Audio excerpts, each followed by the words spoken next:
ايه اللي حصل بالظبط في اسكندريه؟ في اسكندريه من 9 ساعات بالظبط بدون سابق انذار لاي حد خالص، فجاه لقينا اعاصير وبرق ورعد وتلج وكل ما تتخيله حصل.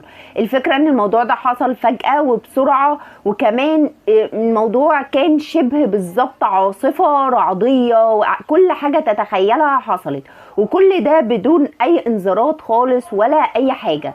فالوضع كان صعب جدا ومخيف لدرجة ان كان في تندات بتقع، وكان في كافيتريات الازاز بتاعها اتكسر، وكمان التلج كان بينزل من السماء بطريقة رهيبة وقطع كبيرة، لدرجة ان هو كان بيتحوش في الكباري والنفقات وعلى العمارات، وكانت القطع التلج الكبيرة دي بتتحول لمية بعد كده وبتدخل جوه الشقق. بيوت كتير قوي حصل لها ان هي وقعت واتكسرت، وشبابيك وبلكونات، وبالذات في اكتر اماكن عندنا في المنشية وسط البلد.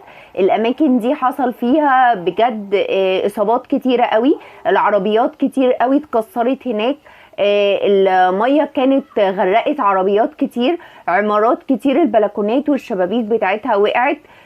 اما بقى في باقي اطراف اسكندرية فبجد التلج كان كتير جدا، عواصف رهيبة، اشجار ونخل كتير قوي وقع، كمان التندات ويوفط حاجات كتيرة جدا وقعت. ودي كانت عاصفة، وهي كانوا بيقولوا ان هي عاصفة بتضرب السواحل كلها، وهل الموضوع ده هيحصل تاني ولا لا الله اعلم.